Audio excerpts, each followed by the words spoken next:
Kerjasama PT Pertamina International Shipping bersama Kementerian Luar Negeri RI dan Kedutaan Besar RI di Tehran, Iran membuahkan hasil positif di tengah ketegangan geopolitik Timur Tengah.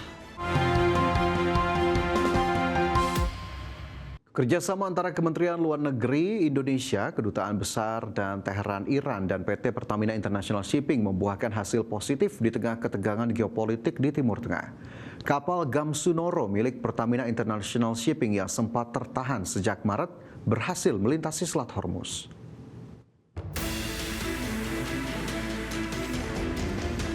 Kerjasama PT Pertamina International Shipping bersama Kementerian Luar Negeri RI dan Kedutaan Besar RI di Tehran, Iran membuahkan hasil positif di tengah ketegangan geopolitik Timur Tengah. Kapal Gamsunoro milik Pertamina International Shipping yang sempat tertahan sejak awal Maret 2026 akibat konflik Amerika Serikat dan Iran pada Rabu 24 Juni 2026 pukul 20.00 waktu Indonesia Barat berhasil melintasi titik kritis Selat Hormuz dengan aman berkat kolaborasi strategi kedaruratan korporasi dan diplomasi perlindungan. PJS Corporate Secretary Pertamina International Shipping Vega Pita mengatakan keputusan perlintasan Gamsunoro diambil setelah perusahaan melakukan pembahasan risk assessment yang ketat selama 1 bulan terakhir dan juga koordinasi intensif dengan Kementerian Luar Negeri. Adapun sebelumnya, Pertamina International Shipping mencatat puluhan persyaratan yang harus dipenuhi kapal, mulai dari asuransi, aspek teknis dan operasional, keamanan hingga kesiapan kru, sehingga diputuskan kapal dapat mulai bergerak dari Teluk Arab.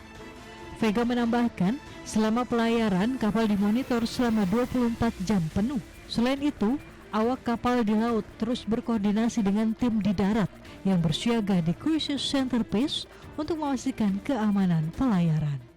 Ya, betul, kapal milik PIS yaitu Gamsunoro telah berhasil melewati Selat Hormuz keluar dari Teluk Arab kemarin hari Rabu 24 Juni 2026 pukul 20 waktu Indonesia Barat.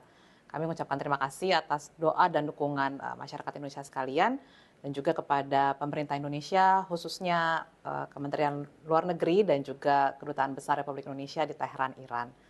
Sementara itu, armada Pertamina International Shipping lainnya yang berada di kawasan Teluk Arab VLCC Pertamina Pride saat ini sedang dalam tahap persiapan untuk bergerak dengan tetap mengevaluasi perkembangan keamanan, kondisi lalu lintas, kepadatan dan risiko lainnya, serta mempertimbangkan rekomendasi internasional.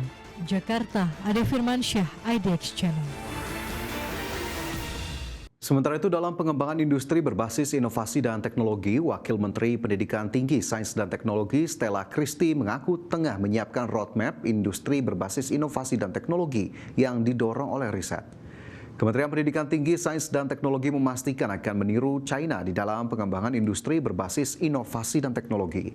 Pasalnya, klaster industri di negara China telah berkontribusi besar terhadap produk domestik bruto.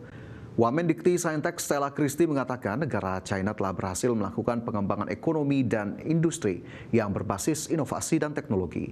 Keberhasilan tersebut dibuktikan dengan telah memberikan kontribusi yang besar dari klaster inovasi dan teknologi hingga 13,4% terhadap PDB nasional.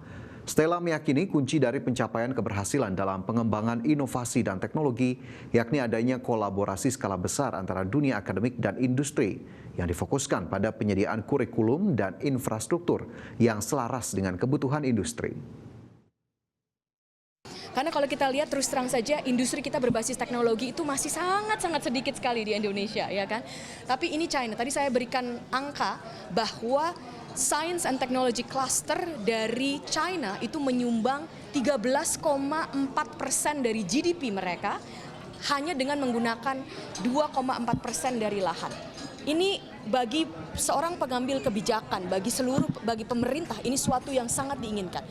Sementara itu Dewan Perwakilan Rakyat mendukung upaya pemerintah mencegah terjadinya PHK massal melalui pembentukan Satgas Mitigasi PHK. Wakil Ketua DPR RI Sufmi Dasko Ahmad menegaskan koordinasi Satgas Mitigasi PHK antara pemerintah, DPR, serta serikat buruh akan menjadi bagian dari satuan tugas bersama untuk mencegah terjadinya pemutusan hubungan kerja yang masif yang terjadi di berbagai sektor industri. Oleh sebab itu, Dasko berharap koordinasi yang kuat antara stakeholder dari pihak pemerintah maupun DPR bisa memitigasi berbagai ancaman PHK yang dapat merugikan kalangan pekerja.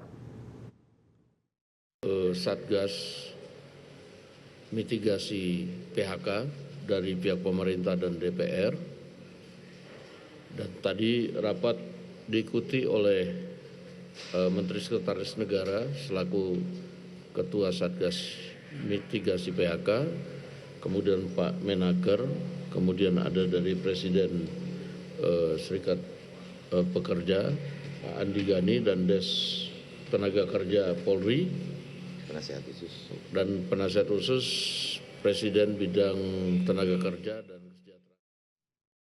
Presiden Amerika Serikat Donald Trump menegaskan pemerintahannya akan membantu Venezuela setelah 2 gempa besar mengguncang negara tersebut.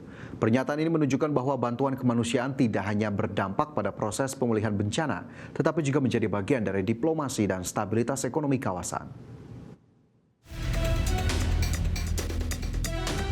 Donald Trump menyatakan Amerika Serikat siap membantu Venezuela yang dilanda 2 gempa berkekuatan besar. Pemerintah Amerika Serikat mengaktifkan tim tanggap darurat serta menyiapkan bantuan berupa tim pencarian dan penyelamatan, peralatan medis, dan bantuan kemanusiaan. We took over Venezuela in less than 1 day, and the oil is flowing, and we're getting along with them great. We're going to, by the way, help them with their they had a tremendous earthquake last night that you read about, massive in Caracas, but we're going to help them out. Tidak hanya Amerika Serikat, sejumlah negara dan organisasi internasional juga mulai mengirim tim penyelamat, dana darurat, serta logistik bagi para korban gempa. Koordinasi internasional menjadi kunci untuk mempercepat evakuasi dan pemulihan di wilayah terdampak. Gempa bumi menyebabkan kerusakan infrastruktur, gangguan aktivitas bisnis, serta meningkatkan kebutuhan dana rekonstruksi. Bagi Venezuela, pemulihan pasca bencana menjadi tantangan besar di tengah kondisi ekonomi yang masih rapuh. Pengiriman bantuan kemanusiaan kini menjadi bagian penting dari hubungan internasional. Di tengah perbedaan kepentingan politik, negara-negara tetap dapat bekerja sama untuk menangani krisis kemanusiaan dan mengurangi dampak sosial akibat bencana besar.